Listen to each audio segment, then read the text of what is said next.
Okay, welcome everyone. My name is Mary Ann Skaggs-McNeil and I'm a member of the Straw Dog Writers Guild. This program is sponsored by the Straw Dog Writers Guild, and our presenters are speaking to us from the Swift River Valley Historical Society. Our mission is to support the writing community in Western Massachusetts by strengthening, engaging, and connecting with writers at all levels of development. We do this in several ways: programs on the craft of writing, occasional roundtables, a monthly open mic, which is moving from Big Bear to Forbes. Unfortunately, Big Bear closed. An annual Straw Dog Writers Author Showcase, Voices for Resistance. We fund a Writers in Residence program, and we fund an emerging writer. We're mostly a volunteer organization, and we welcome everybody's energy and ideas. You can support us by becoming a member, helping plan our activities, making a donation, or all three. And if you're interested in helping to start or run a virtual open mic, please get in touch with our administrative director at admin@strawdogwriters.org. That is admin@strawdogwriters.org. We have some upcoming programs to advise you of. April 2nd, there will be a second author showcase as part of the Word Fest at Gateway City. April 4th, Writers Night Out with Joshua Michael Stewart. And April 16th, Creating Dynamic Characters with Regine Jackson, our emerging fellow for the 2022-2023 season. An in-person event at the Artist Cafe. That'll be an in-person event at the Artist Cafe in Springfield. Our presenters today are J.A. McIntosh, who is a recovering attorney, writes the Meredith, Massachusetts series of novels. She's presently working on The Swift River Secrets, a contemporary crime novel exploring the motions planted in the flooding of the Swift River Valley and the creation of the Quabbin Reservoir in the early 20th century. She is the president of the Swift River Valley Historical Society. Elena Palladino is the author of Lost Towns of the Swift River Valley, Drowned by the Quabbin, which was published in October of 2022. Lost Towns is a historical account of the creation of the Quabbin Reservoir as told through the eyes of three individuals from Enfield, one of the valley towns. Elena is a member of the Swift River Valley Historical Society as well. Ladies, you may take it away. All right, good morning to everybody. Thank you very much for being here.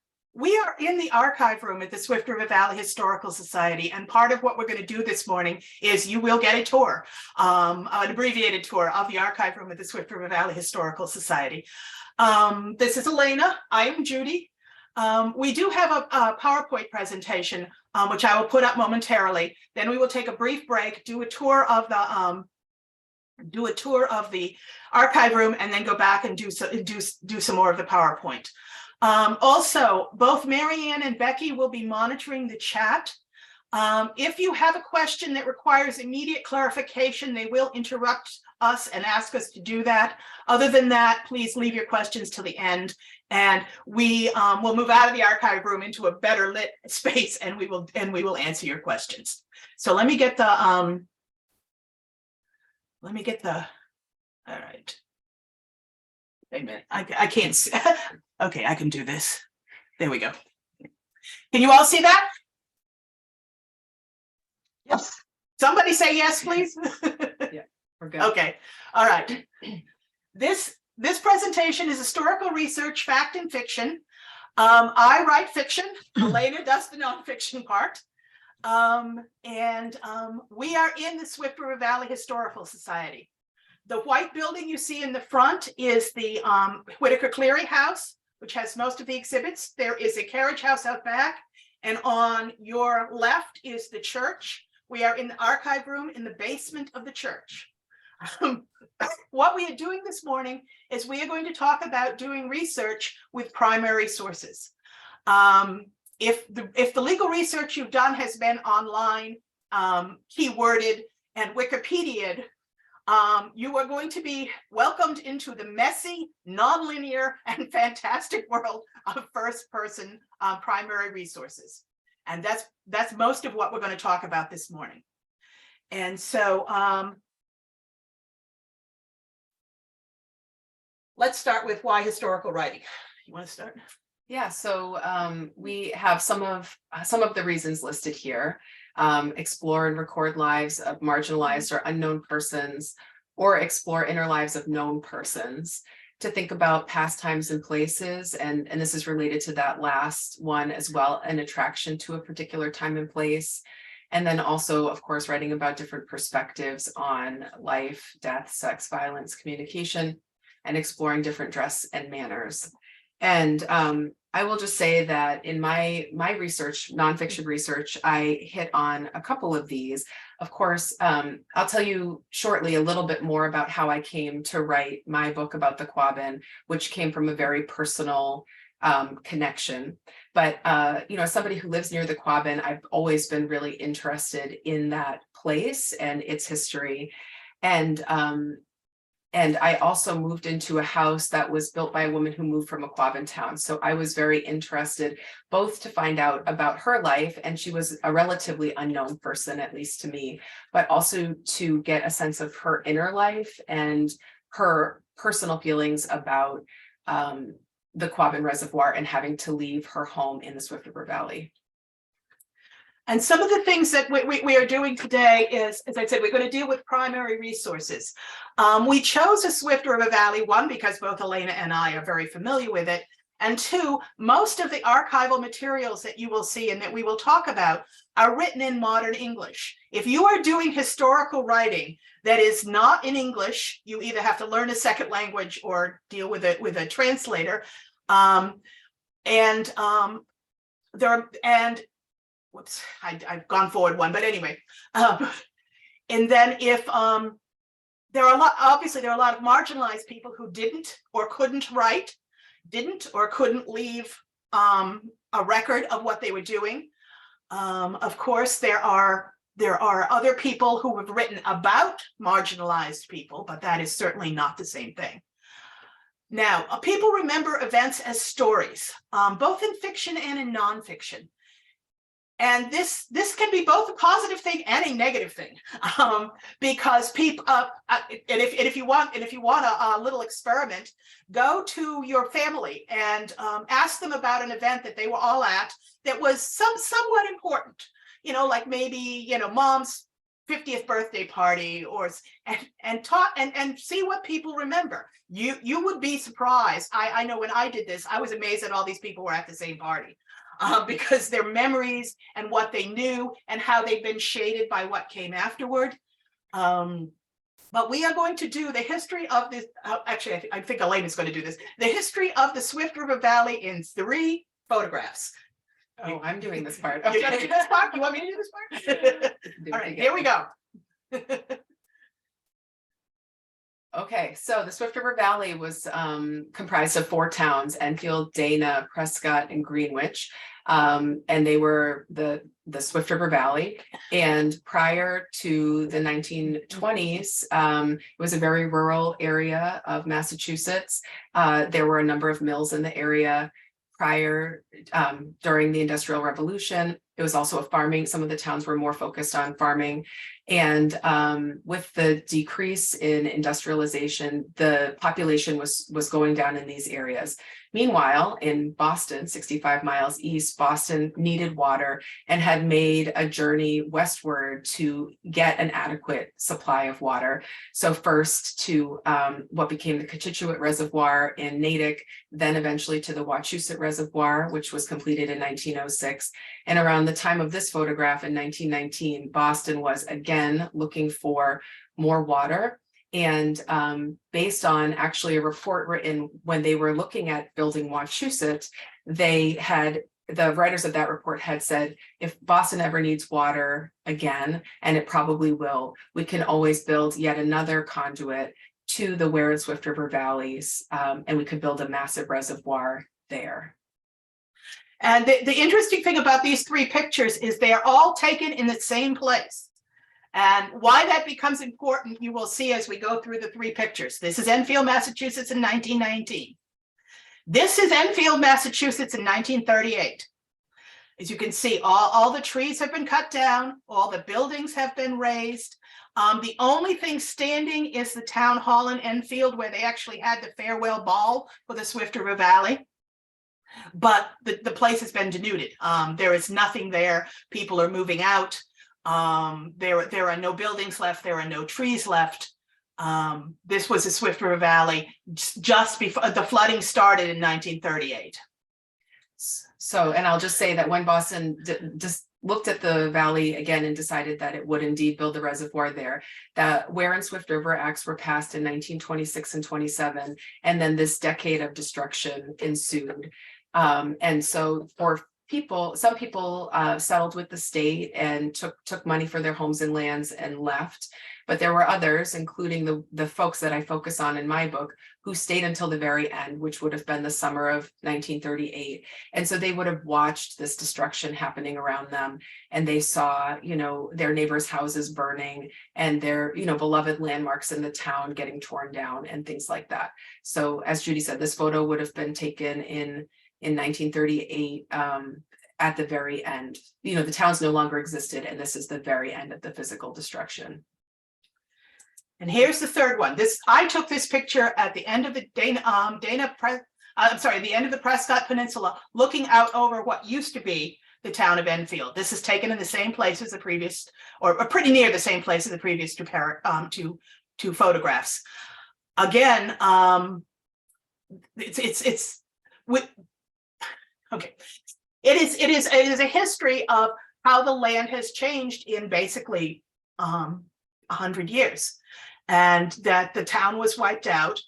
And this is a narrative we are going to use to talk about historic research, because the historic research is not linear, does not have one cause. You can't say that this caused that, or this caused that, or everybody did this, or somebody did that.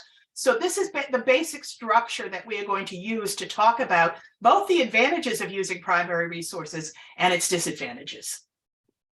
Yeah, great. And I will just say that, for the people who had to leave, there are a number there are a few places where you can do research on the towns and these people. And I would say one of the main resources is here where Judy and I are at the Swift River Valley Historical Society. There's also the Quabbin Visitor Center, which is south of the Quabbin, and that's where all of the vital records of the valley towns are housed, and also engineering and cemetery records, because of course, to build the Quabbin, they had to exhume all of the bodies buried in valley cemeteries and have them moved.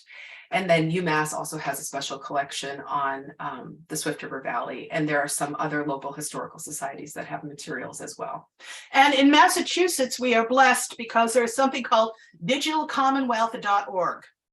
And what digitalcommonwealth.org is, they gave the Boston Public Library millions of dollars to basically digitalize the records of all of the historical societies in Massachusetts. And there are over 300 historical societies in tiny little towns in Massachusetts.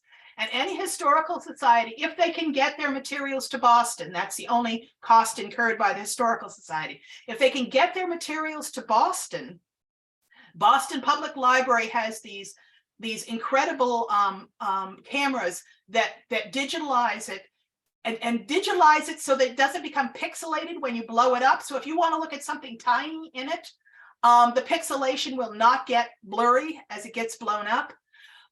It is a wonderful resource. You can look at any town in Massachusetts. As I said, some of the records are not in English. For example, a lot of Southbridge's records I know are in French. A lot of New Bedford's records are in Portuguese. But they are a wonderful resource if you are in Massachusetts and you want to talk about the history of Massachusetts. Digitalcommonwealth.org. All right. Okay, now let's talk about how you write a historic book. The first, every decision you make about what you're going to do or what you're not going to do forms your story. And I'm talking about both fiction and nonfiction. For example, when My Swift River Secrets is a hybrid story. It takes place in the present time. The crime is committed in the present time, but the motives of it go back to 90 and 100 years to the creation of the Quabbin, which means that I had to make a lot of decisions about what to include, what not to include. What is, I found, and we'll talk about this more when we talk about research and going down the rabbit hole, but I found all this wonderful research that was not relevant to the story I was telling. So you get yourself a folder, you put everything in there, but the first decision you need to make is, what is relevant to your story? Because you are going to find some fascinating things, and we will talk about some of them. So what's relevant to your story? How do you want to tell your story? Do you want to tell your story as a hybrid? Do you want to tell your story as a strict historical? Do you want to tell your story as someone in the present that is looking for their own genealogy? Each one of these will be a different kind of story. And unfortunately, like many things in life, each time you make a decision, you are leaving behind a whole lot of material. Yeah, and I will say another decision that and you would make in writing a book that I had to make in writing mine is what events you'll focus on and what stories that those tell. And so I was looking for a way to talk about the towns in Enfield in particular as it was before the reservoir, and I ended up using the town's 1916 centennial as the vehicle to do that. But in choosing that time and place, or at that time, then as Judy said, certain other events that were also interesting might just not be a part of the story as you edit it down. But yeah, finding the really compelling events and then deciding how to frame them, how to describe them, and how to describe the experience of them for the people who are there. And again, one of the things you will find if you go to primary sources, much like today, if you ask 5 people, you may get 6 different opinions of what's going on. People are conflicted. People are confused. People get different kinds of information, especially if you're talking about the past. Now, if you go all the way back to Greek and Roman times, they had a fairly robust system of getting information around. If you're doing, the Dark Ages or the 1620s in Massachusetts, there's a whole different kind of way of getting information to people, and who thought they were important and who thought they were not important. And one of the important things that when you do historical research is in your story is you also need to know more about when people do genealogy research, they go back to their father and their grandfather and so forth and so on. But you also need to know the stories that people were telling back then. For example, in Massachusetts, most birth, marriage, and death records were kept to figure out who owned property, who was legitimate, who was not legitimate, who got the property, who didn't get the property, how many people divided the property. You go just a few hundred miles north to, and I got this information from my friend Anne, I don't know if she's here or not. You go a few hundred miles north to New Brunswick and Nova Scotia, the Acadia, the French expatriates, they kept records to make sure you didn't marry a sibling or a first cousin because they were such huge families, so scattered. That was why. Go a little bit west here to New York, and the Mormons started in New York. And the Mormons, the Jesus Christ Church of Latter-day Saints has one of the best genealogy museums in the world. But you need to know some things about that museum because it's not perfect. One of the things is that the Mormons believe, and I believe they still believe to this day, that you cannot get into heaven unless you are married. Which led to polygamy and a whole lot of other issues. But you can't get into heaven unless you were married. So they wasn't real common, but it wasn't unknown, posthumous marriages. So if you are under the assumption that everybody that gets married is alive, you are going to have a problem if you go through those records. So while genealogy is a wonderful thing, and I totally support people doing that, you also need to go around, what else was going on? What were the mores? What other things were going on in their lives that affected the way they looked at the world? Okay, so one of the focuses on our presentation today is artifacts and what they can tell us or inspire us to do or think or write or research. So I'm going to tell you a little bit about my story as an example. So this is my house in Ware, Massachusetts, and I moved to this house in 2015. And when my husband and I bought this house, we could tell it was a sort of a unique house. because of some of the interior things. For example, it's a colonial, as you can see, or a colonial revival, and it was built in the 1930s, and it was built by Mary and Andrew Smith, who left Enfield. We didn't know that when we purchased the home, but inside, I could see, and I didn't have words for it at the time, but I could see it was a little bit different. It had some Victorian elements inside it. So it has these beautiful 5-panel doors, and the doors have hardware that are clearly not from this time, but from an earlier time. And I was very intrigued by that. But then we heard our neighbors starting to call this house the Quabbin House, or they were calling this house the Quabbin House. And that piqued our curiosity. So with the house being my catalyst, I decided to just do a little bit of research to find out more. It turned out that our neighbors, because of research a previous owner had done, they had a name, Marion's name, to share with us. So that, of course, was a great starting point and an easy starting point. But that sent me to do some research. And I just did really basic stuff at first to see what I could find. I was looking on Google. My husband bought me this big book about the Quabbin called The Lost Valley it was compiled by a man named Donald Howe, who had grown up in the valley, but he didn't write a lot of it. He really took stories and photos and memories from former residents of the valley and put them in this book, almost like a memory book. So lucky for me, Marion was in this book many times, and I was able to find out a little bit more about her. There were a few photos of her and her house from the valley in that book, so that was great. And then this is actually another cool sort of primary source piece that we didn't realize at the time, but my husband Matt was able to contact the builder of this house, our house in Ware, which was still in existence, and they still had records from building our house. So we actually were able to find the contract which listed the items that Marion Smith had taken from her Quabbin house and used to build our house.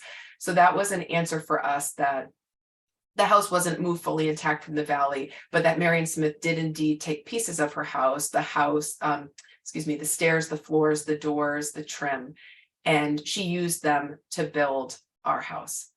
So that in and of itself was really great and interesting. We didn't do a lot of research for a couple of years, but then another artifact came our way, which was 2 photos. In 2018, someone dropped an envelope in our mailbox with 2 photos of our house from when it was built, from around 1939, 1940. And we still don't know who left them. They weren't mailed to us. There was no stamp or note or return address, but that catalyzed me to want to know more. And that was the point at which I went into the archives here at Swift River Valley Historical Society and in other places to find out all that I could about Marion as a person, both what she did, sort of her outer life, but then I was really interested in seeing what I could find about her inner life, her inner thoughts, and what she was thinking and feeling as she had to move these pieces of her home into a new home and leave her lifelong generational home in the valley.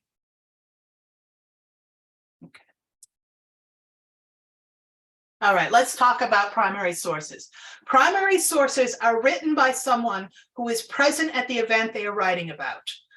There are some examples: letters, diaries, legal documents, pictures, houses, places, contemporary reports, memoirs, objects, anything that was written or created by someone who was there at the time.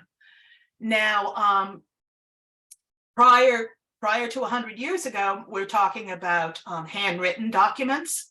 We're talking about idiosyncratic spelling. We're talking about a lot of other things. And again, as I said, we are not going to go into the whole thing about primary sources that are in another language. But if you are interested in primary sources in another language, you need to know a lot about not only who created the primary source, but who translated it and why. Because very often, as they say, history is written by the winners. And that the person translating it also has an agenda somehow or other. And also primary sources may be faded, they may be altered, they may be destroyed, they may be incomplete. This is always a problem. And I want to talk a little bit about being influenced by the author. You know, why am I like writing mysteries. I've written contemporary mysteries. It was in my interest in the Swift River Valley Historical Society that got me to write an historic mystery, or a hybrid of set in the present time with historic elements. Elena did it because of her house. People who are writing, you know, as I said, some people are just fascinated with different attitudes towards sex, different attitudes towards violence, different attitudes, or just the way people dressed or walked or presented themselves. There are all kinds of reasons for why you want to write. And of course, we always have, not everyone had the ability, the time, or the resources to write. So there is, I mean, we are talking about the Swift River Valley. We are talking about people being displaced from the Swift River Valley. Nowhere in the archive, well, very few times in the archive room or in all the history about the Swift River Valley is there anything that the Nipmuc tribe was originally here. And during the French and Indian War, it's another interesting way to name a war. During the French and Indian War, this was called Narragansett Township, and the soldiers who fought in the French and Indian War got sections of the Quabbin as reward for their service. Now, obviously, the people who were already here, the Nipmuc, were displaced for the soldiers to be here. But the history, the written documents, are about the displacement that happened in the 1930s, not about the displacement that happened in the 1750s or the 1740s or whenever the Nipmuc, because the Nipmuc didn't keep a written record, and most of the history of the American Indian tribes in this area were written by people who could read, had a very prominent Christian attitude, and this, I mean, so you need to know this stuff. Again, you cannot just go back and say, well, this person had this person and this person had this person, and go back. If you're going to do historical research, you need to do a lot of historical research about the time. And again, lastly, I didn't know how to say it any more bluntly. It may reflect the world prejudices of the author. And very, very much of historic research does that, which is now, I think, why people are interested in giving voices to people who haven't traditionally had voices. Mm-hmm. Yeah, and I will say that, you know, I felt lucky in terms of researching Marion Smith. There was so much I found about her, and that was because she was from a very prominent family that had owned a mill. They were very wealthy and they were very involved in their community. So there was a lot to find about her. That's not true for many of the families in the Valley, you know, who weren't active in the community and weren't, you know, recorded in the minutes of the church or the Quabbin Club or that kind of thing. So, but I did feel like recording the history of this woman was something that was, you know, not as, there wasn't a story about her already written, whereas some of the more prominent men in the Valley, you know, there was more to find about what they had done and where they had ended up. So I do think focusing on, you know, voices that have been less represented historically is an important and interesting thing to do. And I do have ancestors that were in the Valley. I have one grandfather who worked in the soapstone mine in Dana, and one who headed one of the crews that cut down all the trees in the 1930s. And as I say to people, there's not a lot in these records about my families, except that in the town records, when they say the sheriff went and threw these people out of their house because they didn't pay their rent, and there's a list of, you know, the 5 or 6 things that they own, that's where my folks are going to show up. Are in the poor folks that got thrown out because they couldn't pay their rent, and, you know, they had a bedstead and a dining room table, and, you know, and a bunch of crockery that got broken in the. So you can find these, But you have to go through, and as I said, when we do the tour of the archive, you will see this, but you have to go through the handwritten documents, the sheriff's documents of what the sheriff did, or the constable's documents back up until about 50 years ago. Every town had a constable. If you live in Vermont, every town still has a constable. So that you have to go through a lot of people's records to get the complete picture of what was going on. All right. Anything else? No, I guess the only other thing I'll add to this is, in addition to the things that you can find in a historical society like this, and Judy talked a little bit about genealogy earlier, but there's something really amazing about, looking at papers, personal papers. And that was a little bit of the research that I ended up doing toward the end for the book, because I was able to connect with descendants of the people I had written about. And Judy called this like primary sources, kind of messy. And it can be really hard to sort through piles of documents or things like that. But also that's where you can really find these beautiful nuggets of information, or, one handwritten note can illuminate somebody's feelings about some event, and that might have been a piece that you were missing. So yeah, just underscore that this isn't always easy or straightforward, but you can find really amazing things. Right, and also we will talk about a little bit about this later. Is a lot of the nuggets I found. One way we'll talk about the nuggets.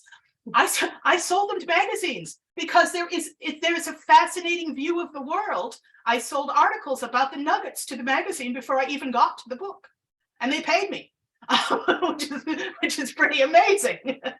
All right, so now we'll move on to secondary sources. Now, secondary sources also have a place, but there's somebody who's writing after the fact, that has collected, analyzed, or interpreted what somebody else has written or what someone else has told them. History books, biography, history fiction, memoirs written after the fact, and genealogies. These are people who looked back and said, well, this is what happened then. And the first thing, and I've said this before, history is not linear. This happens, and then that causes this to happen, and then that causes this to happen. That's not the way people experience it. People experience it more as a spiral. You keep coming back, and if you've ever been on a committee, you know that decisions are made as in a spiral. You keep coming back to the same facts, to the same information. People bring new information. People bring new perspectives. There are no clear causes and effect. There may reflect the worldview or the prejudices of the writers. The primary sources can be questionable. For example, if you are writing about the Revolutionary War and you write up and you live in Boston, you may have a whole lot of information about the beginning and not so much about the end. If you live in Atlanta when it was burned, then you have a whole different. I'm sorry, wrong war. That's a Civil War. If you live in the woods where the Revolutionary War didn't affect your daily life very much, you have a very different. I mean, you lived in a tremendous time when a new nation was being born. But if you were out in the woods trapping and by yourself, that history didn't have a whole lot of effect on you. There are also oral histories. One secondary source that I didn't put here, and I don't remember why I didn't, that I love, is children's books. Children's books are very valuable because they, especially, the history of, I have a history of France, I have a history of Scotland, I have a history of Italy. Not that you get a great deal of in-depth information from a children's book, but you get the chronology. There we go. English is my first language. You get the chronology of, this happened and this happened and this happened and this happened. Now, don't because it's simplified, don't assume that this caused this. The famous, that the mosquitoes in Maine cause the asphalt to be hot. No, they're both there because it gets hot. Don't assume a cause and effect, but if you want the chronology, children's books are wonderful for this. All right. All right, we're going to give you some information about the archive room that we are sitting in. That is the next thing on our, all right. So Can you first I stop? have to get this down. I can do this. Stop share. There we go. All right. Okay. I was talking about, okay, if I'm going to stand up, I think we need to do this way. I was talking about the books. This is a town record book. This is a hefty book. This is the town mortgages and personal property transfers. It is entirely handwritten. Fortunately, I believe, I have no way of confirming this, obviously, but I believe that the town clerks were chosen for their knowledge of the Palmer method, because this is the clearest cursive writing I have ever seen. I don't know why that happened, but it is. Again, this is who mortgaged their property, who sold their property. There are similar books bound similarly for the constable who threw people out and had to keep an inventory. This is the one for Dana. And the Historical Society has them for about 100 years. Again, it is fascinating because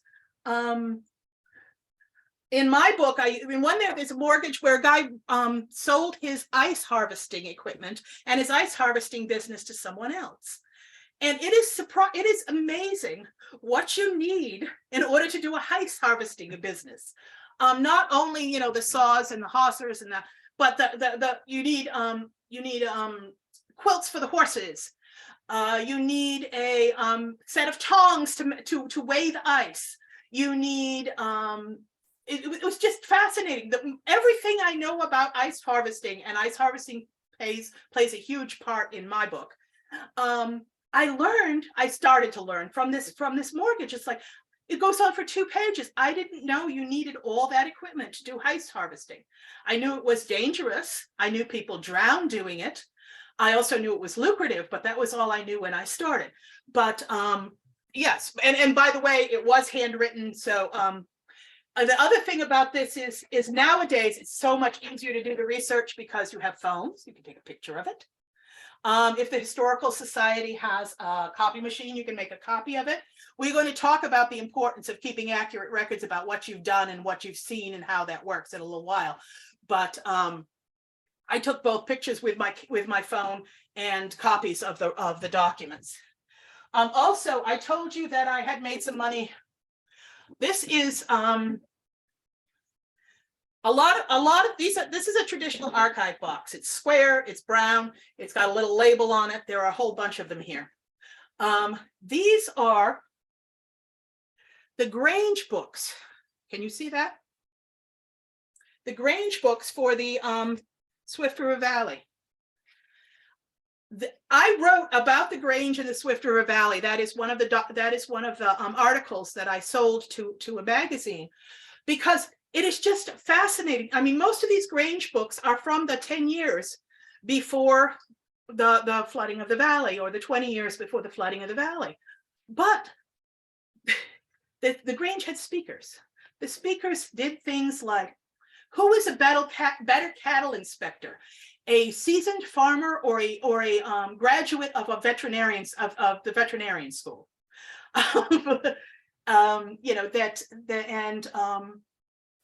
And questions about how do you improve the milk output of your milk cows? Is there one of my personal favorites, is there a way we can take the lessons learned at well-run farms and apply them to the town being better run? Now that tells you a lot about town government, farmers, what they think of themselves, how they think of themselves, what they want to influence. Again, it's this kind of record that that if you're just doing a genealogy or you're just going back, you don't know what they're thinking about. Also, one of these, and I have not answered this question. This is still an answer for me. There is a Valentine's Day dance in one of this, in which the participants will learn a new way to choose a partner, which got me thinking. In 1936, they didn't have car keys. I mean, how do you have this new way to choose a partner in 1936? I don't know the answer to that question, but I'm hoping someday that I will find out. And again, this is the fun of doing this. Also, in this archive, as Elena was talking about, there are books about the prominent families. This is the Powers and the Morses.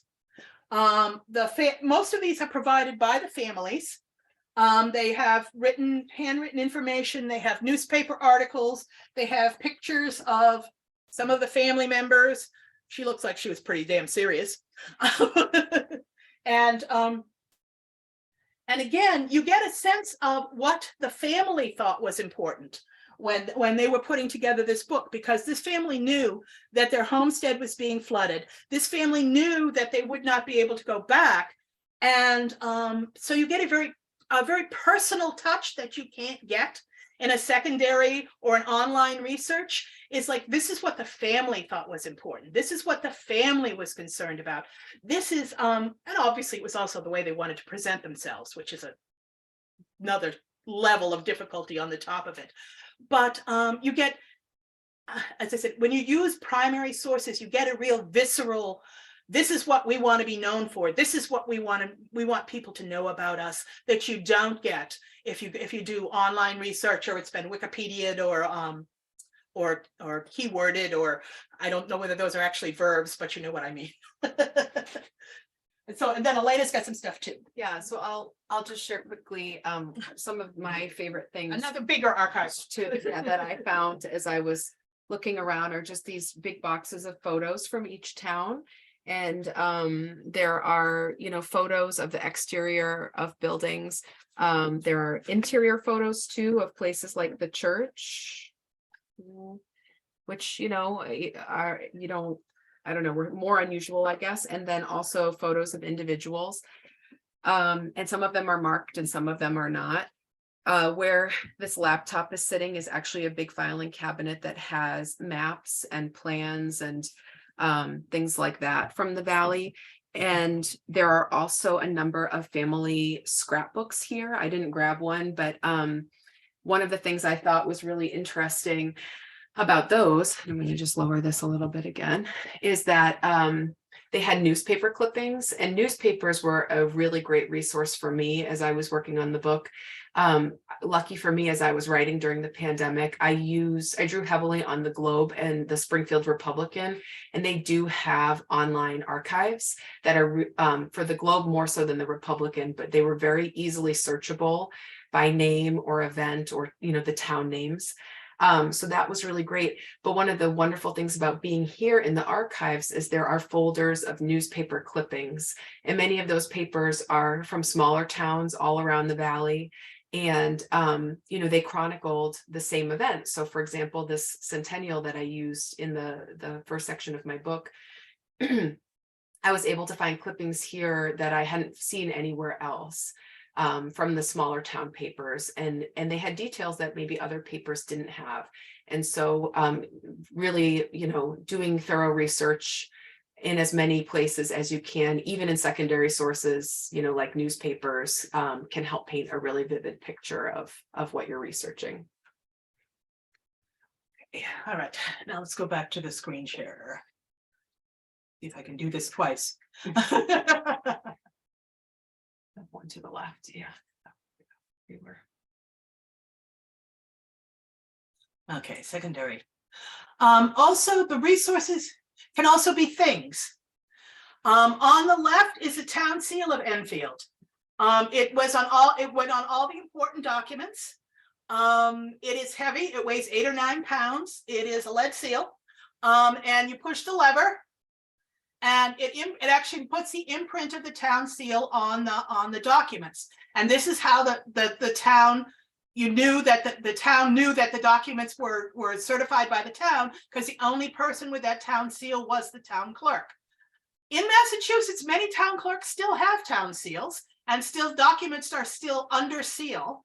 If you've ever seen that, that goes back to the Middle Ages, is that, this is official because this is my seal on it. And so that is Enfield town seal. And on the right is the Dana fire truck. Dana was another of the towns that was flooded by the Quabbin. This is a 1929 Model A fire truck. It runs. And quite frankly, I was amazed. You have to double clutch it. It has a manual choke. And if you don't know what that means, then you have no right talking about cars in the earliest 20th century. Because actually driving in the early 20s, whoops, I don't know how to go backward. Driving in the early 20th century required eye-hand coordination. Is there a way to do it? There we go. Required eye-hand coordination, some amount of physical strength, and an ability to think on your feet. So back then, driving one was not something everybody could do. There was also obviously a prejudice that weaker women couldn't do it. I've driven the fire truck. You can do it. I wouldn't want to drive it far. It is very difficult to do the double clutching and the manual transmission and paying attention to what's going on. But sometimes there's nothing like getting your body out there and trying it out. Because today, I mean, I have a car with an automatic braking system and Bluetooth enabled, and it talks to me and tells me I'm too close to the car in front of me. And so driving doesn't require a lot of concentration in my car. It requires some, yes, but it doesn't require a lot of concentration. But if you were talking about a fire truck in the first part of the century, then you need, there's nothing like trying it. And if you're talking about driving a horse and buggy, that's a whole nother level of difficulty. There is a lot to be said about going out there and actually doing the thing that you are writing about, because that will give you a visceral feel. And we're going to talk about visceral feels in just a minute. Also, places can be part of your research. Graveyards. This is a Revolutionary War graveyard that is my mother's house. And interestingly enough, the town still every year puts a flag on every Revolutionary War veteran in that cemetery. There are only maybe half a dozen of them, but and also, though, on the right is the signpost that is outside here at the Swift River Valley Historical Society that tells you how to get places. Again, you can look at it as an interesting artifact. You can also look at it as, well, where did people think it was important to tell people to go? Who's not on that list? What's not on that list? What did they think it wasn't important? And so you can go on like that. All right. And now we're going to do a writing exercise. And this is taken from Penny Woolley's book, How to Write and Sell Historical Fiction.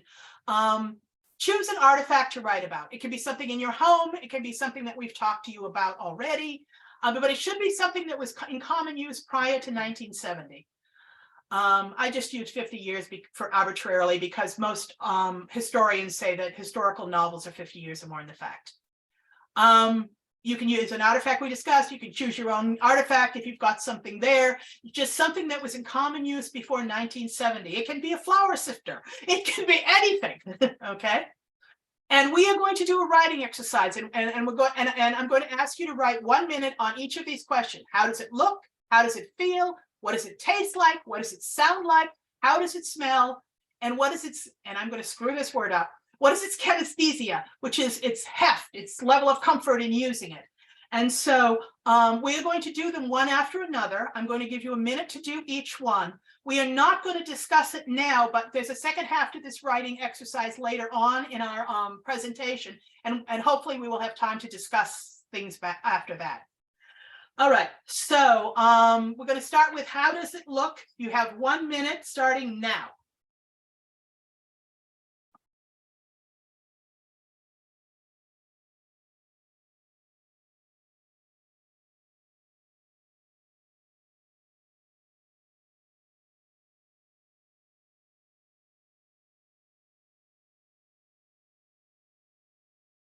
Keep writing, don't stop.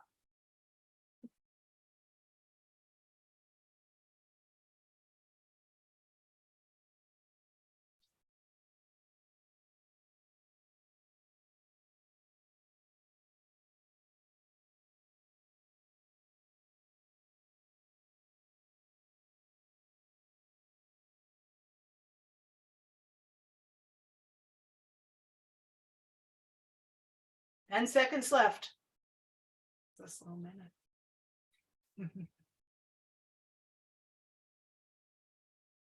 Okay, second minute. How does it feel? Keep writing.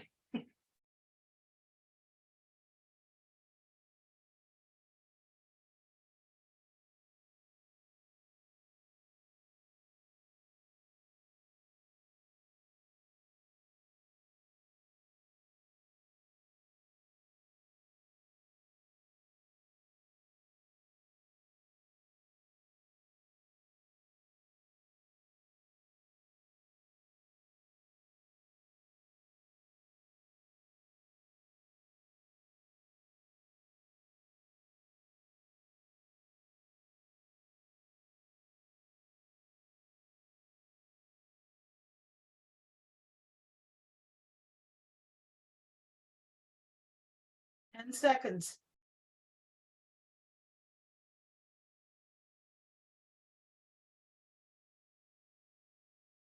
Okay, what does it taste like?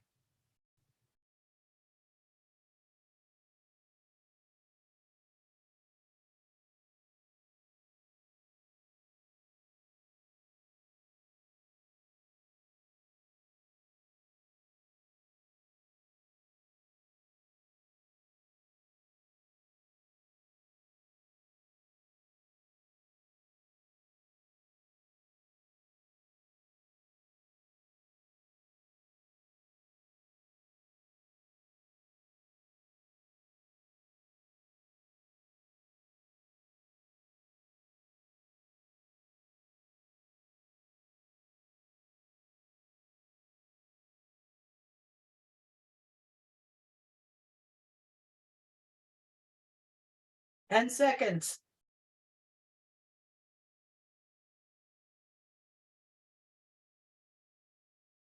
What does it sound like?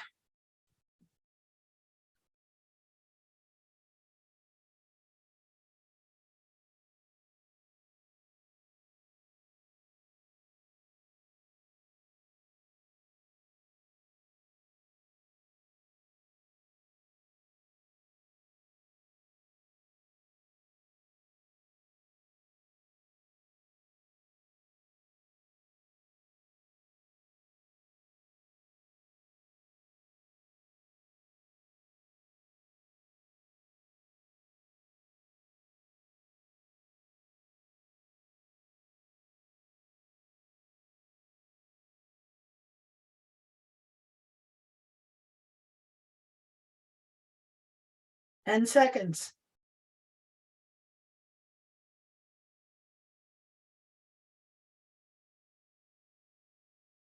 How does it smell?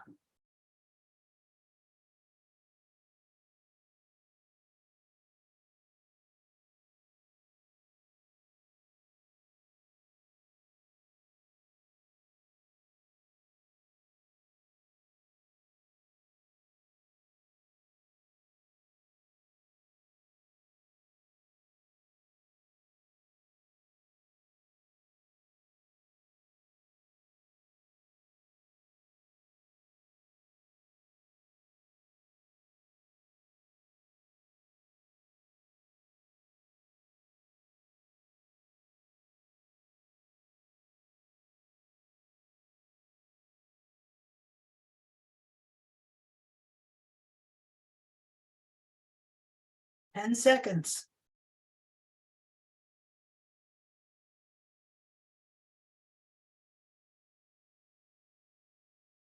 What is its kinesia?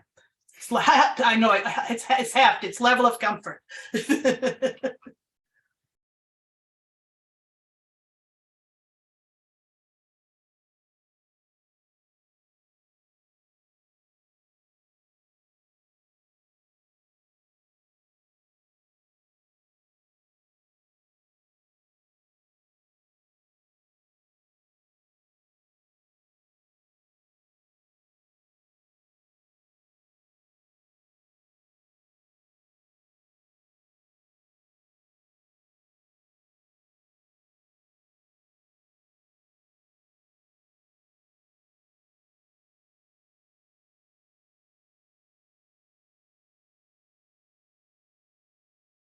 10 seconds.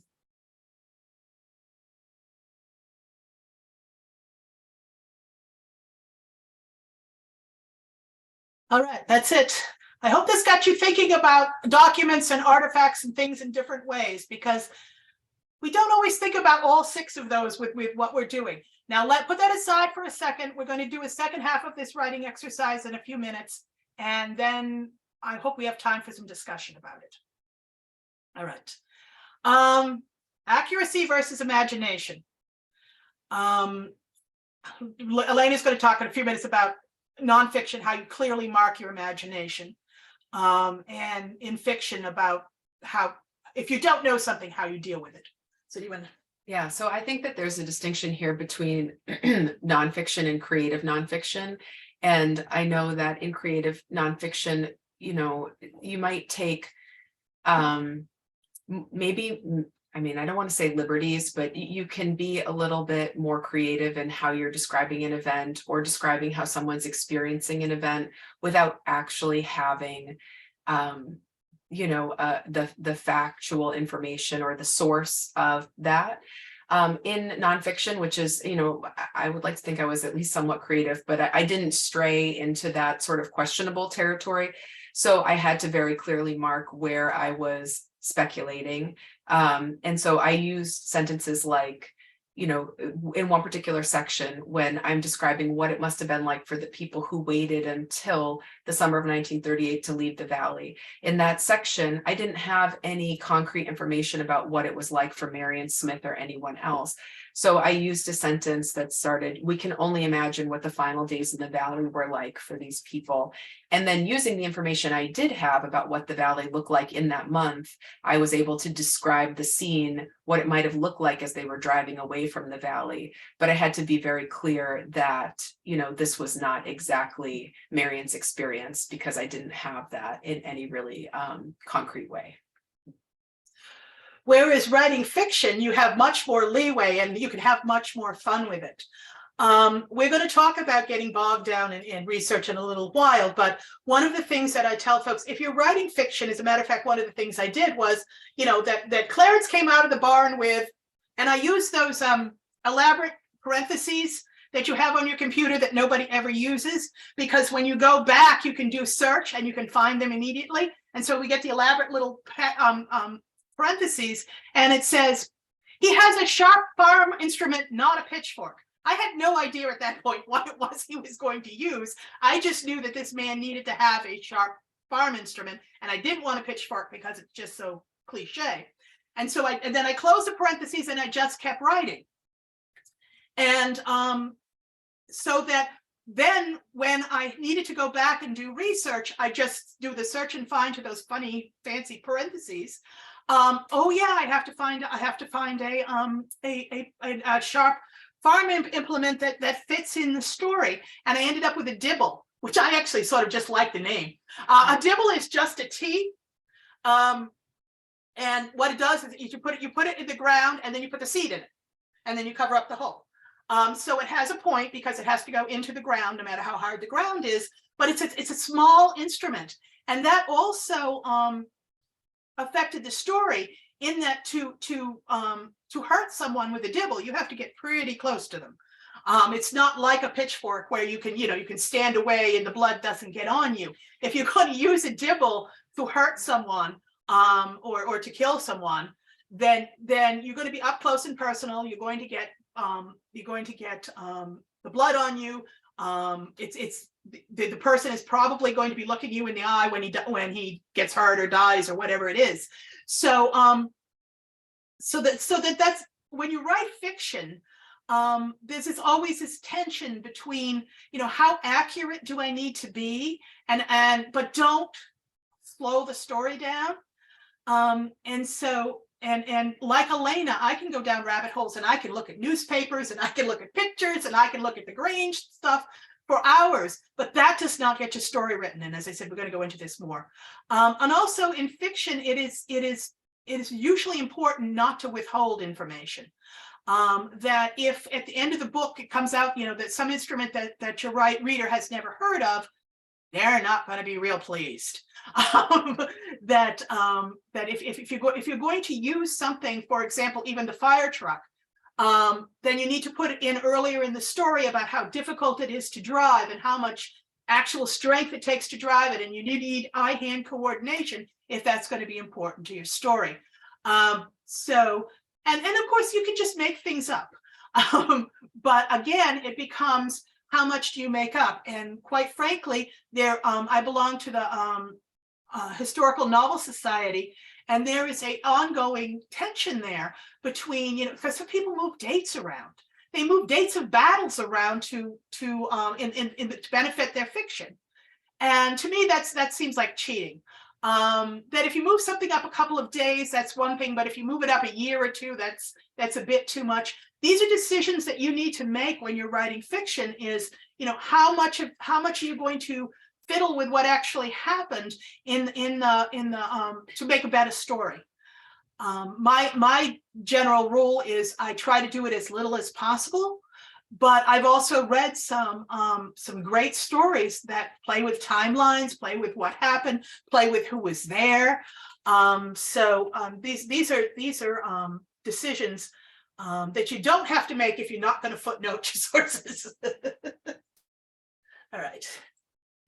All right, and then this artifact is themed. This was interesting because I started. This is a painting. This is a watercolor painting, and it is in the museum. And I took this picture. And on the left-hand side, you can see a reflection of the Enfield room, which is the room in the museum dedicated to the town of Enfield. And at first, when I looked at this, I thought, well, that's an imperfection in my photograph. And then I sort of liked the idea of having the Enfield room being reflected off the photograph. But anyway, I started writing about this watercolor. It's not a photograph, it's a watercolor. I started writing about this watercolor. And when I finished writing about it, I realized that this particular artifact was the theme of my book. And I'm just going to read you a couple of paragraphs because it surprised the hell out of me. So you are in the head of the archivist of the Swift River Museum. She's walking through the museum, and this is from the book. I walked down the hallway toward the front door. As I do every time I enter the Whitaker Cleary house, I went to my favorite exhibit in the entire museum. It's a watercolor painting by Olive Moult. The museum owns 22 of her paintings, but this is my favorite. It shows a house in the Swift River Valley with a spray of flowers off the roof and over the front door. Nobody knows whether this is an actual house in the valley or a picture Olive Moult had in her mind of how valley life should be, but it's beautiful. When I do tours, I always stop at the painting and tell the story of Olive Moult. She was an art teacher in Chicopee, Massachusetts, who married an engineer when the Swift River Valley Dam was being built. Shortly after their marriage, she contracted tuberculosis. Her husband hired a caregiver for her, and the caregiver drove Olive Moult through the valley so that she could paint pictures of the houses that would soon be torn down or shipped away, because her husband's project was going to flood the valley. I imagine this woman, ostracized by her community because she married an engineer seeking to flood the valley, suspected by her husband's co-workers because she lived nearby, and driven to paint by a desire to preserve the way of life that was fast disappearing. That is the theme of my novel. And I did not realize it when I started out with this artifact. So sometimes you will get some amazing things that you did not expect just mucking around in the artifacts and the primary sources. All right. Now we're going to do the second half of the writing exercise. Take the artifact you described in the previous writing and put it in the hand of your protagonist and have them use it, abuse it, experiment with it, throw it away, do anything you want with it. You can have 2 people in the story, but no more than 2 people, please, because they need to manipulate the artifact. And then after you write this, I'm going to give you 5 minutes to write. And afterwards, I would like people to share both, if you want to, what you wrote, or how thinking about the artifacts in different ways affected how you wrote. You can do whichever you want. So why don't we do 5 minutes starting now?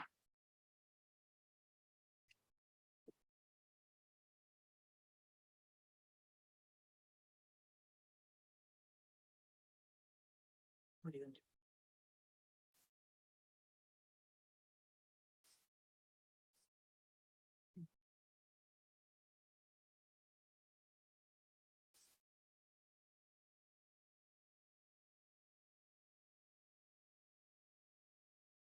We're doing okay.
So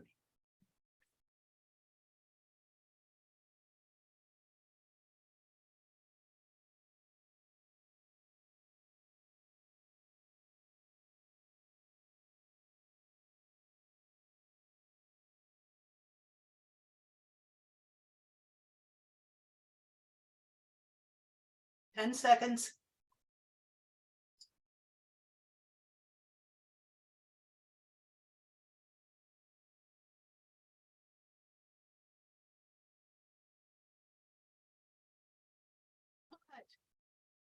We have some courageous volunteers that either want to read what they've written or talk about how the questions have changed their perspective on what they're doing. Anybody? Raise your hand. You have the hand raise. You have the hand raise thing down at the bottom, right? In the reactions. you can see them, they raise their hands. Okay, so wait a minute. There's a All right, person with their so- hand up, Elena. Betty Smith? Yep. And then, Okay. and then- All right, so what did you do? I've been working on a story about my great grandparents, and one of the things that I have that belonged to my great grandmother is her wedding ring, and so that's what I chose as my artifact. Mhm. So do you want me to read the part 2? That's fine if you want to, or you can Okay. talk a little bit about part 1 and do part 2. It doesn't matter. Well, part 1, it doesn't taste and smell, and so that was a little bit shorter. So I'll just read part 2. Okay. I held the ring in my hand. The memories of when my mother gave it to me flood my mind. She was dying, and this ring was her father's and her grandmother's before that. Holding my fingers around the cold metal, I squeeze, and the cold turns into heat as the ring presses into my palm. What secrets does it hold? I attempt to set it down on the table and I drop it. It hits the marble floor with a loud thunk and rolls under the bathtub. As far as I got. I like that. That's very good. But something you said, it does have a smell. It could smell like your mother. It could smell. I mean, there are other senses in there too. But I like what you wrote. I like hitting the table and the sound it makes when it hits the table and things like that. But don't, just because you don't think of something as having a smell or you don't think of something as having a taste doesn't mean it doesn't. As a matter of fact, gold, as I know, because I mean, if you bite down on pure gold, you'll have to leave some teeth marks in it. So yeah, I like what you wrote, but you may want to expand it to some other senses too. Okay. Very good. Thank you. Thank you. Somebody else? The woman in the top left corner has her hand. Okay, I just can't read the name. We can't read the names. Okay. I'm sorry if I butchered your name. Avilia? Yes. You muted. There you go. That was great. I wanted to go because this is such an inspiring workshop for me today. I'm like, oh my God. So I'm writing a memoir about the Lawrence riots in they happened in 1984. I was in Lawrence, Mass since 1980 and lived there for 20 years. So anyways, that's a short story. The long story is that because I started talking about the Bread and Roses riots also, that ended up being called movement, a lot of people gave me a lot of feedbacks through many workshops saying that they wanted to hear my voice from Puerto Rico. Where was I before I came? What was going on in the world? So I've been doing a lot of research for the last year that has been so exciting. And one of the things that I did find was a book written in the 1970s about the Boston molasses. And would you find that in that book, in 1700, the person who kept saying the tanks are going to explode was Puerto Rican, and they document it. And they document that the molasses brought in on the slave, the sugarcane cut that came to Boston was Boston owned, the corporation. And this is the part of the story I'm writing. And so I'm not just giving you feedback. So the Boston molasses speaks about these people with these horrible bodies and all these things. And those were the Black people that people were afraid of in Boston at the time. And they were getting all these Black and Puerto Ricans and Cubans to come and work in Boston. So the quick write up here is, I found this book that I held dearly in my heart, and it's a treasure. I found this book in a throwaway bin, and it was at a library. It was a Jumanji history. You could taste the molasses on the tip of your tongue, carried and worked by the Puerto Ricans and Black slaves. The city was later gentrified by creating community gardens, and to hear the Irish children's giggles looking at the yellow flowers blooming. Well, I think you've just done the entire history of Boston in one piece. That's great. Yes. And I know I wanted to put in other textures and all that Mhm. because I have them. I have them in my, Right, and molasses definitely has a smell and a taste and a stickiness and yes. And it killed so many Italians. And I never, one thing that I'm amazed by is that I never thought of picking up a book that it was that nowhere you can, I keep researching things that say Puerto Rican in it or Puerto Rico. But in the research, archives don't say that as a tag. And so if I don't find the tag that says Puerto Rico, I don't find the book written that names us as part of the history. Like, if in Puerto Rico, the Portuguese were brought in by the thousands to work in the sugarcane corporations. But if I don't find in the Portuguese literature that you are including a tag that says, hello, Link, Portuguese were in Puerto Rico, they still live there. Okay, well, you get the marginalized voices heard. That is your task. Exactly. So I just mentioned that because all of you have archives, and well, a lot of people do, but sort of like my 2 cents today. I'm excited One with more. this. Is there somebody else that wants to read? No? Oh, I'm sorry, I can't see your name. Marjorie? Okay, let's hear what you have to say.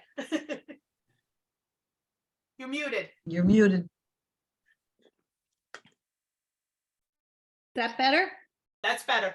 Okay. I just picked a quill and ink for my thing. That's why you're a writer. The feather is itchy in my hand. The point is shaved so that it picks up the ink well. Very light in my hand. The ink is usually kept on my desk in a container, crystal glass pewter. As you write on the paper, you hear a slight scratching sound from the point of that pen, but don't dare ever put it near your mouth. And the smell of the quills usually lose their gamey smell very quickly. And I made that up because I've never really used a quill. And the smell of the ink could be metallic. And problems using it is you have to watch where your hand is or you will smudge what you have just written. And there's so many times you have to dip back into the ink to get more ink in to finish your letter or whatever you're writing. And for the story, I never got to the quill. I just put, he arrived home and quickly went to the fireplace to warm himself. He then sat down at his desk and picked and chose a new quill from the half a dozen he recently purchased from the stationer.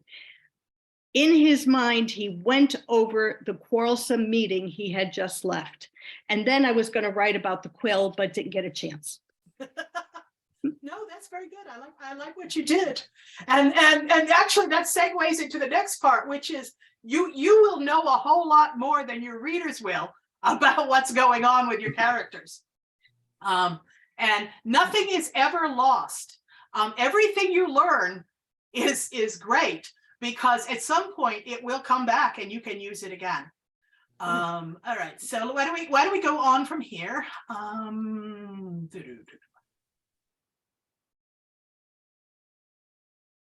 All right. All right, now we're going to get down to how you actually do the research. My personal favorite is the first one. Just roll around in the materials. Because if you decide that you are looking for something specific, you miss so much. I love to come to the archive room and just go through and see that's how I found all that Grange information that, as I said, I incorporated into my book, and I wrote articles for a local magazine. I actually got paid for rolling around in the archives. It was great. They're also, I mean, art, music, go places where things have happened.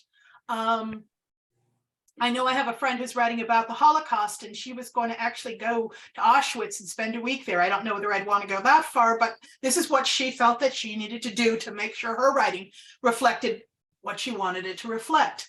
But the other thing is that you will learn, as I said before, about what people thought about, how they thought about things, how they got their information, how accurate was the information, what did they do with that information, how did they share that information.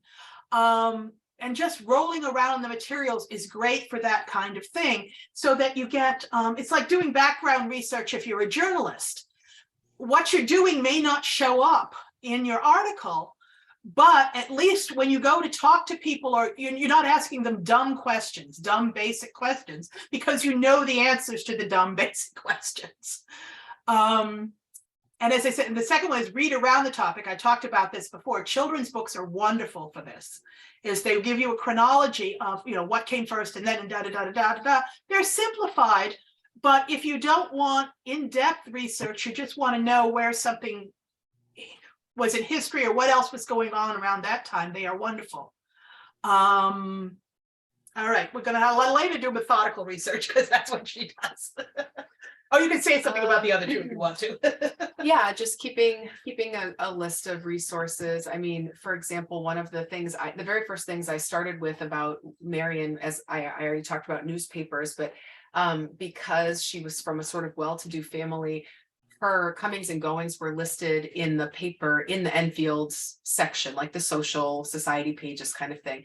So I just started searching for that and listing everything I found in one document with like good notes on which paper and which section and things like that.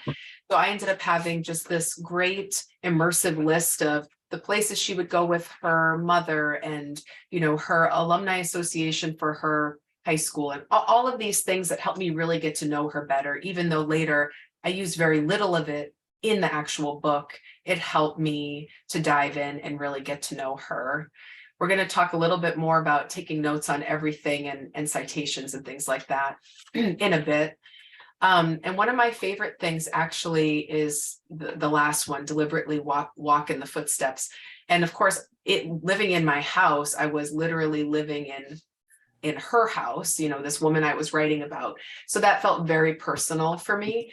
But I did other things too. Like I tried to get as good of a sense of where her house was in the Swift River Valley, which of course now is underwater, as I could. And so I looked at old maps. I tried to get a sense of which direction her house was facing, how close it was to the railroad, where it was in relation to the Swift River.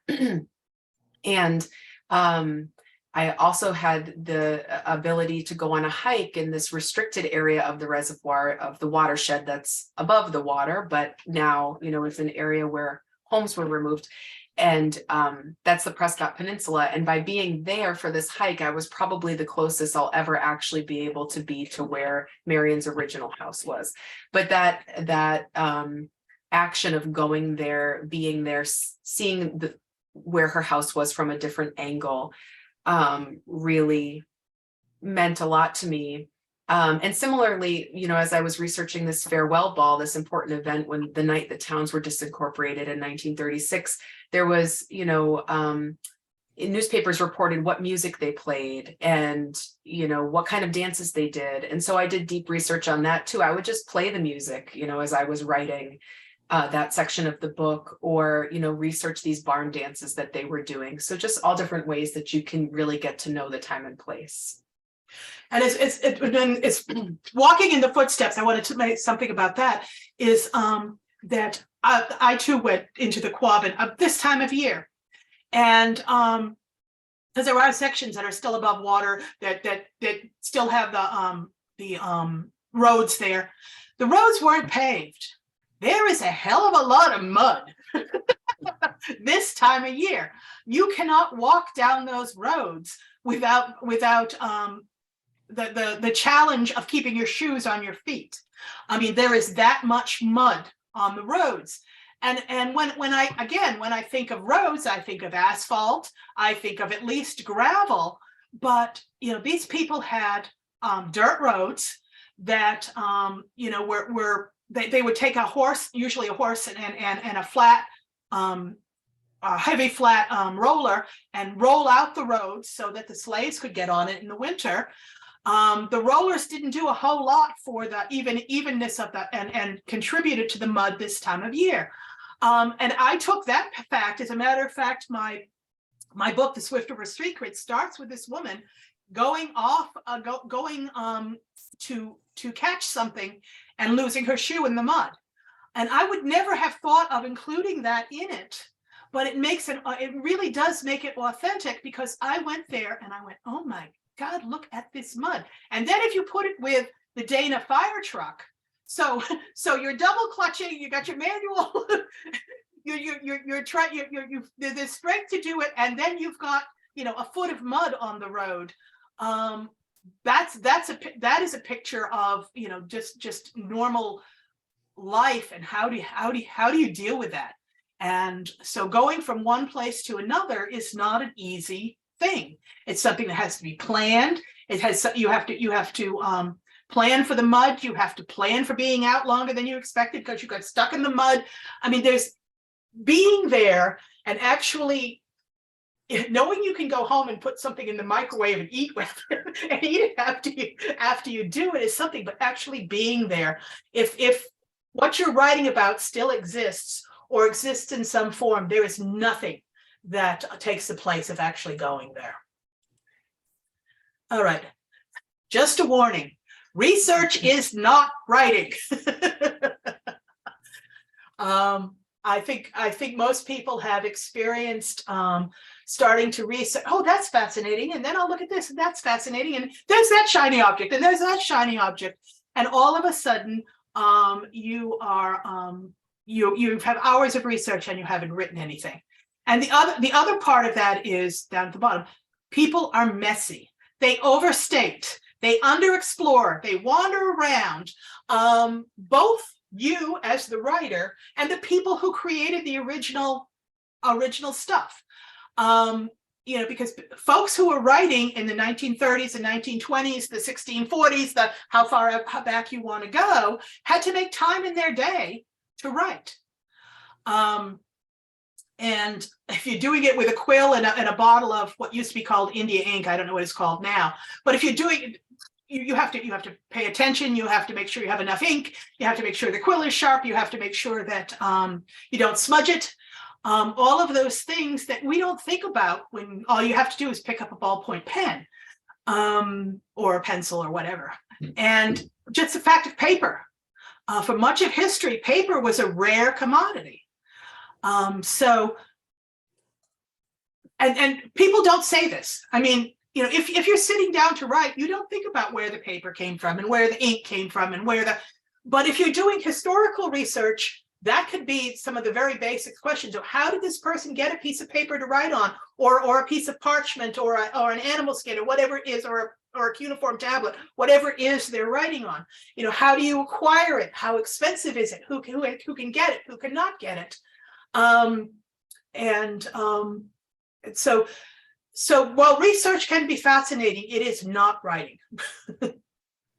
All right. And it's no good if you can't find it.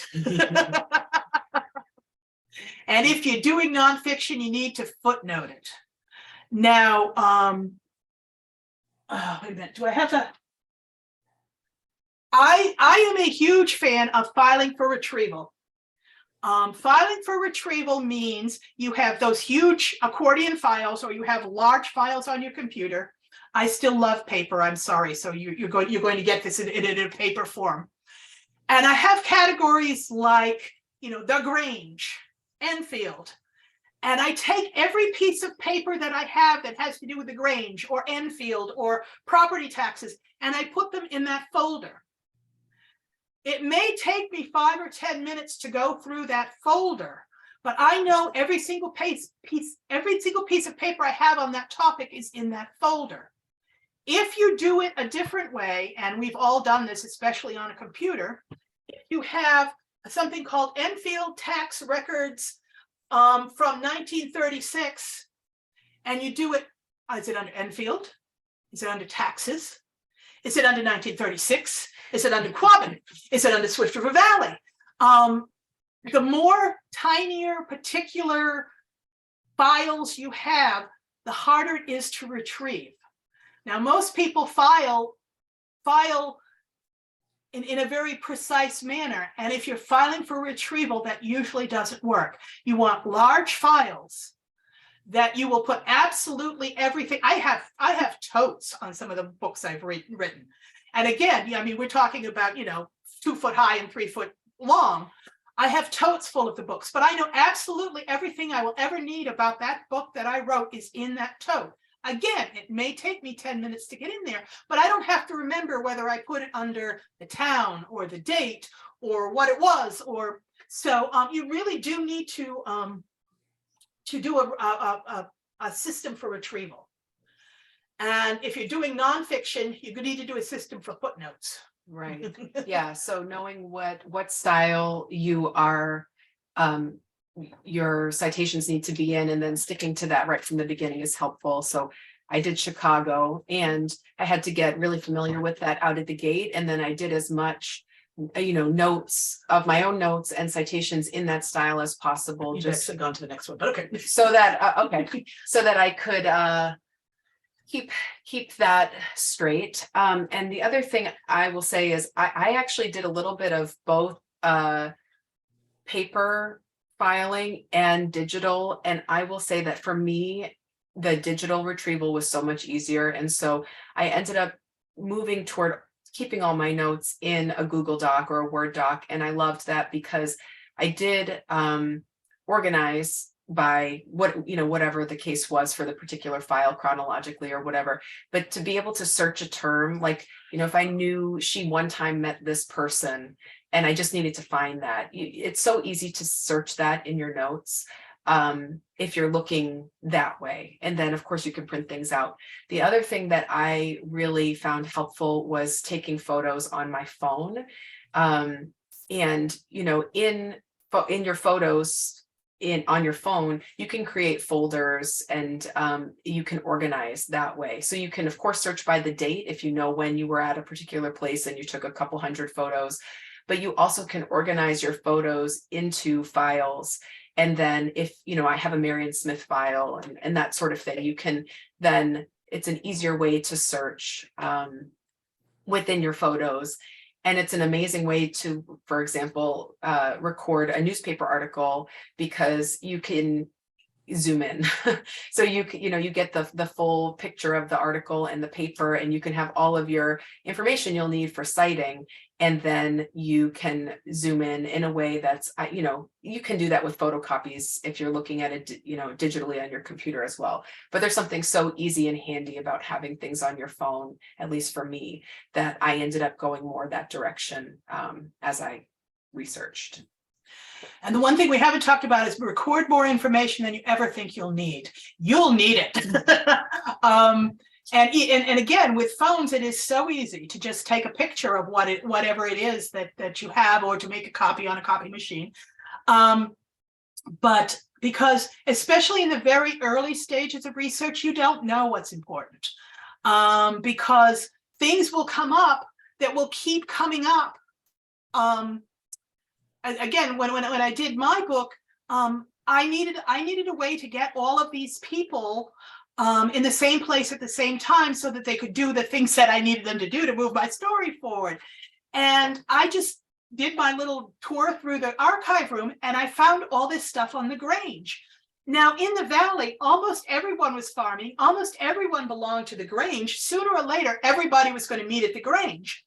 And therefore, the Grange became a much more prominent part of my book than I thought it was when I started. And a little nasty little underbelly. What's that? The heat. Oh, okay. And a little nasty little underbelly underbelly to the Grange is, at least in the South, they were very often fronts of the Ku Klux Klan, which was a whole, level of underbelly and horrible things that could run through them, though they were not necessarily the primary focus of the Granges in New England. They certainly existed. So I didn't know when I started that the Grange was going to be such an important part of my book, but I had taken notes. So when I needed to go back and look for stuff, it was there. Let's see, what else do we have here? Other topics. Now we're going to end the bibliography after this, and then we're going to end. We're not going to go over these topics, but if you have time, we're going to do questions for maybe 20 minutes or so. If you have questions about this, we can do. Dialect and word choice is always a big thing. How much dialect do you do? How realistic is the speech? And by the way, no dialect, no dialogue in any story sounds like real dialogue that people talk. Okay, let's just deal with that. Alternative histories. If you're writing about more recent history, you've got copyright and the right to copy documents. Doing personal interviews. As I said, we are not doing a whole lot about online research, but that is something we can talk about. And then this is a bibliography of historical research fiction, the Historical Novel Society has had. Meredith Allard, Painting the Past, Emma Darwood, Writing Historical Fiction, which I really love. It really does go step by step on how to do it. Persia Woolley, How to Write and Sell Historical Fiction. As I said, that's an older book, but that exercise that I took when we talked about, how does it smell, how does it feel, I took that from her book. I figure I need to give her credit for that. Yeah, I adapted it slightly, but that was from her book. So, okay, so we are going to black out this screen right now. And we are going to go into the other room, which is better lit. So give us 30 seconds and we will be answering your questions.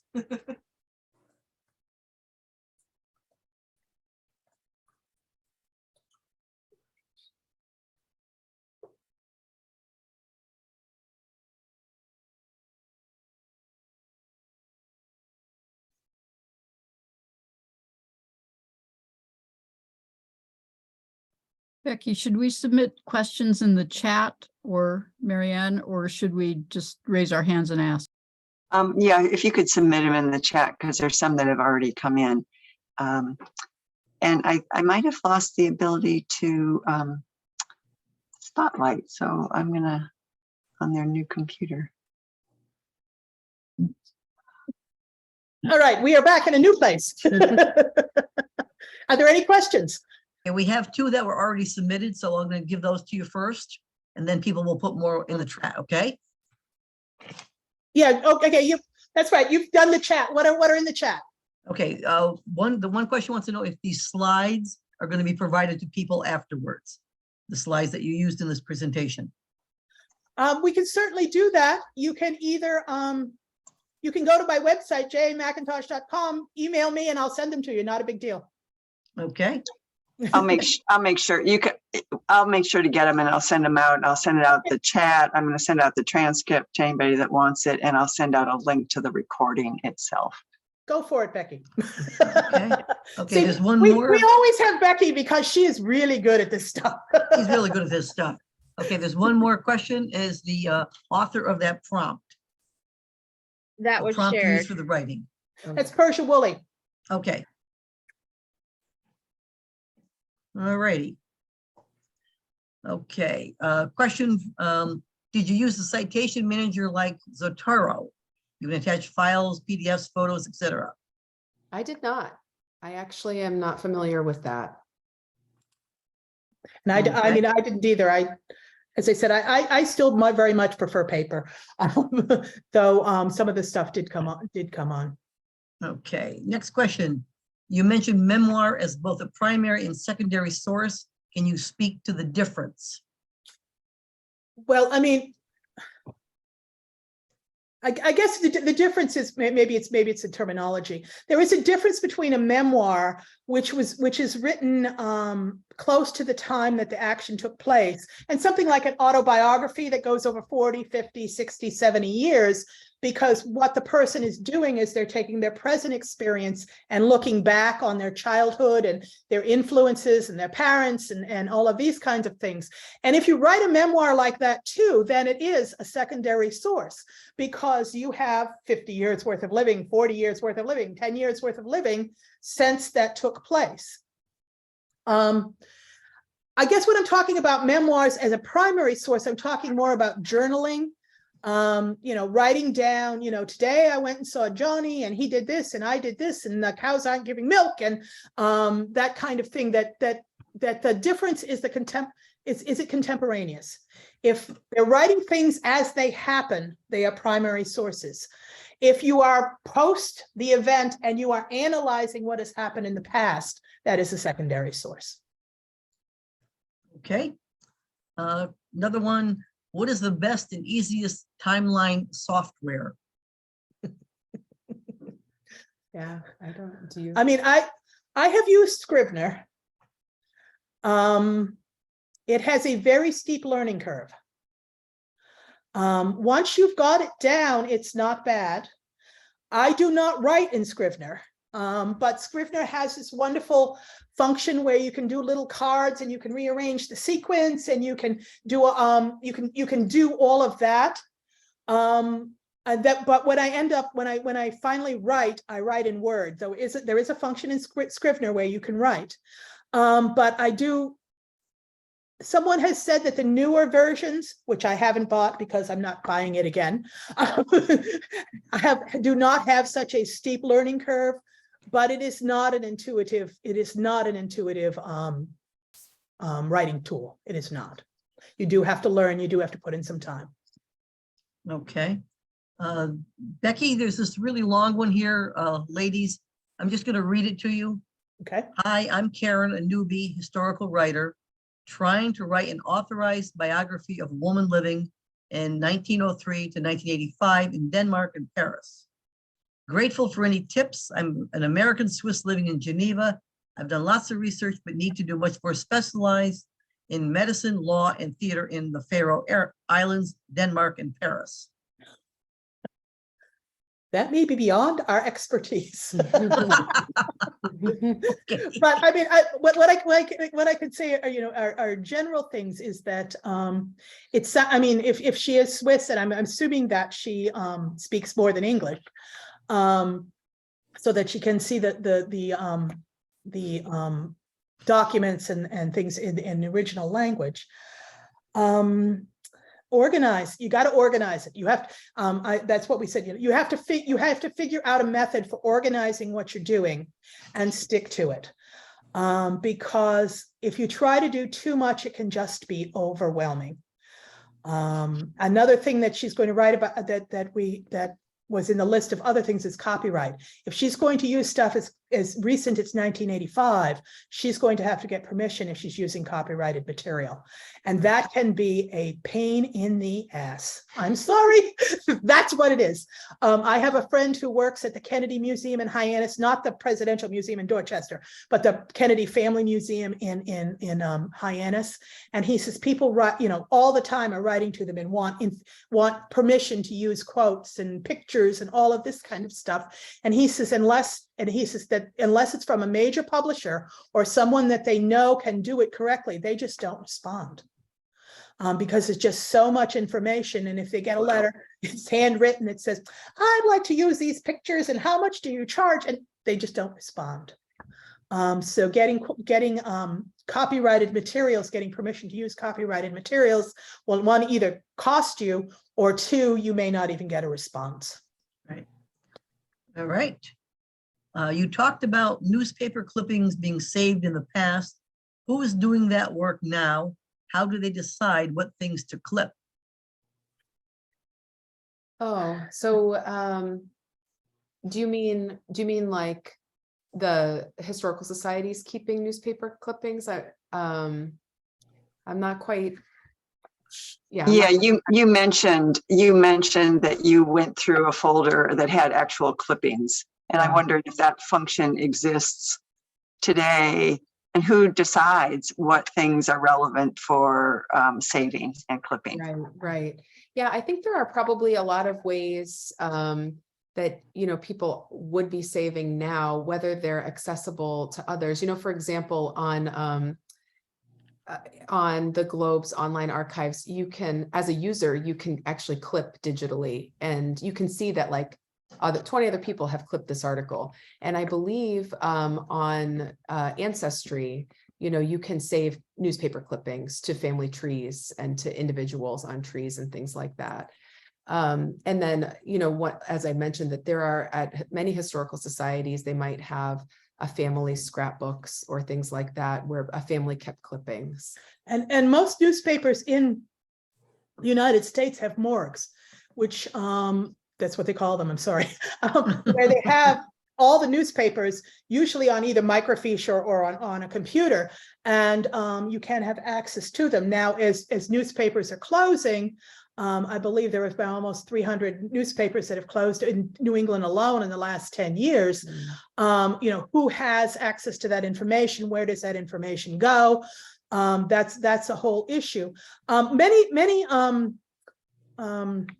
universities have access to newspapers too. I know I went to the University of Southern Maine, and in their library, they had literally hundreds. They had access to literally hundreds of newspapers. And again, if you are interested in newspapers that are not in the United States and you have the capacity to read them if they're not in English, resources at large universities are a great way to get through the articles too.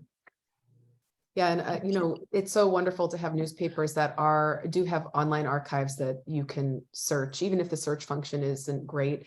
But I did use a number of clippings from the Ware River News, which is a small town paper, and they are not online. And they do have an office on Main Street in Ware, where they have copies of papers going back to around 1900, but they were missing papers, sadly, because of a flood that they had. And so like a decade or two of papers is gone. And, you know, there are collectors, or, you know, some people might have those papers, but the likelihood of coming across them is low. But a place like the Swift River Valley Historical Society does have some of the clippings about the Quabbin from the Ware River News at that time, at least. But anyway, it just requires quite a bit of digging. And I will say too, here at the Historical Society, you know, there is a great filing system, but even still, you know, I would find articles about a certain event in one catalogs in one way, and then I'd be looking through a folder about the centennial, and I find even more things in a different place. And so having the time to really roll around, as Judy said, and just really looking carefully, you know, can yield some. And Swift River is one of the more organized. I mean, we have an archive room. We've worked with the state archivist. There are one that I know immediately is Moore's Corner, which is part of Leverett, Massachusetts. They have stacks of things on shelves. I mean, there is no one, because most historical societies are volunteers. And if you don't have knows how to archive things, knows how, you know, why you archive things, you get like the Moore's Corner, where things are just piled on the shelves. Also, back to digitalcommonwealth.org. If in fact your historical society has sent their information into Boston, you can search it online with keywords, and they also have oral histories. I forgot to mention this earlier. Digitalcommonwealth.org also has oral histories. People who have gone out back to the Depression and gathered oral histories from people who are living in the area. It's what do I want to say? It's uneven. There are some people that have a lot of oral history and some that don't have any at all, but it is there if you want it. The next question was about oral histories, the online resources for oral histories. Is that the best one you have? That's the only one I've saw that's searchable and decent to use. I mean, there are some historical societies that have them, but you have to go to the historical society and ask for them. Well, and also in the case of the Swift River Valley materials, UMass has a number of oral histories and many of them are online. So it, you know, if depending on what you're researching, if there's a special collection, it's possible that you could find something online. Okay, two nice comments.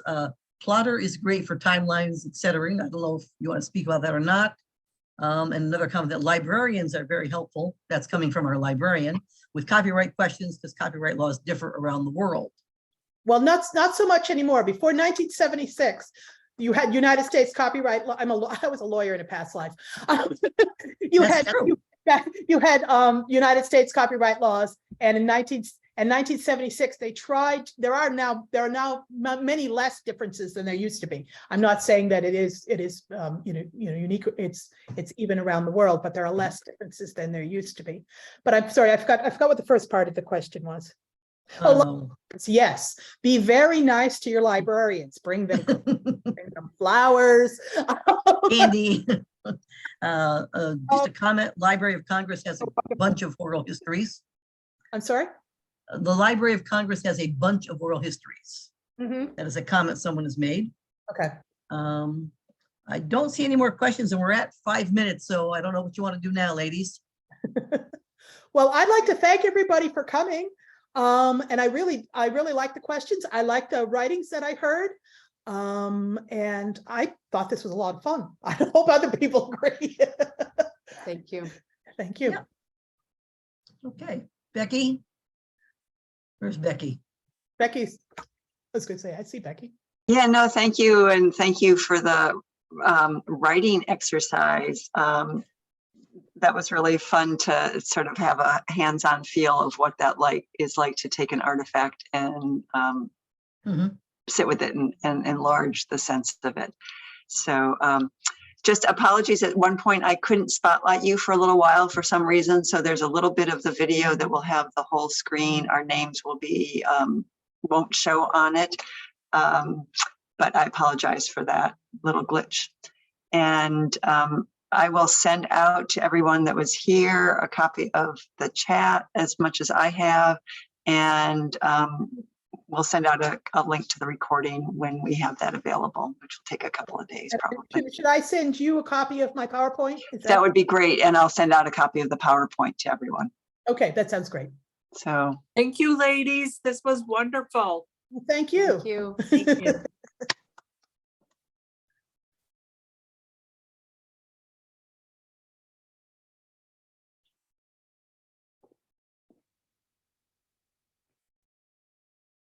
Good to see you, Becky. good to see you, Yvonne. Lovely. Take good care. Bye-bye. All right. Thanks. It was great. I enjoyed it very much. Good, good. Worth getting up early. Yes, it was.